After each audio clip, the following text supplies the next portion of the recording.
2 లక్షల పెట్టుబడి, unlimited growth. Ecoblue AdBlue franchisee. Smart investment, great returns.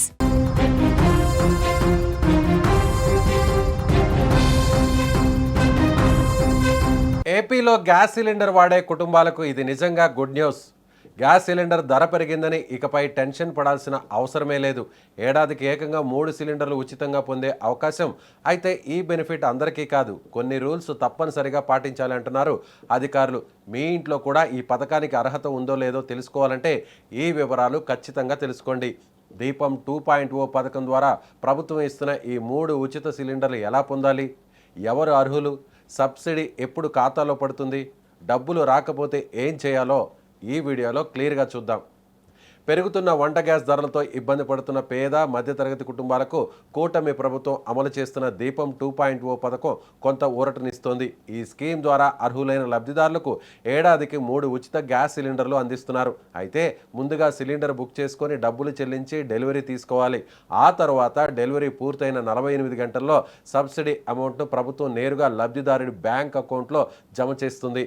దీంతో ప్రతి కుటుంబానికి గ్యాస్ ఖర్చులతో కొంత భారం తగ్గుతుంది. అయితే ఈ బెనిఫిట్ పొందాలంటే కొన్ని రూల్స్ తప్పనిసరిగా ఉన్నాయి. దరఖాస్తుదారుడు ఏపీకి చెందిన వారై ఉండాలి, వైట్ రేషన్ కార్డు ఉండాలి, 18 ఏళ్లు నిండి ఉండాలి. ముఖ్యంగా ration card, Aadhaar card, gas connection ఒకే వ్యక్తి పేరుపై ఉండడం చాలా ఇంపార్టెంట్. వీటితో పాటు ఆధార్ బ్యాంక్ అకౌంట్కు లింక్ అయి ఉండాలి. ఎన్పిసిఐ మ్యాపింగ్ కూడా సరిగ్గా ఉండాలి.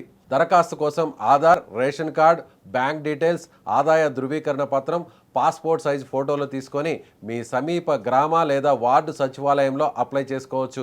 అలాగే మండల పరిషత్ కార్యాలయంలో కూడా వివరాలు సమర్పించే అవకాశం ఉంది. ఇక సిలిండర్ డెలివరీ అయినా సబ్సిడీ అమౌంట్ అకౌంట్లో పడకపోతే టెన్షన్ పడాల్సిన అవసరమే లేదు. ముందుగా మీ గ్యాస్ ఏజెన్సీని కాంటాక్ట్ చేసి ఈ కేవైసీ పూర్తయిందో లేదో చెక్ చేసుకోవాలి. అలాగే బ్యాంక్ అకౌంట్కు ఎన్పిసిఐ మ్యాపింగ్ సరిగ్గా ఉందో లేదో కూడా తెలుసుకోవాలి.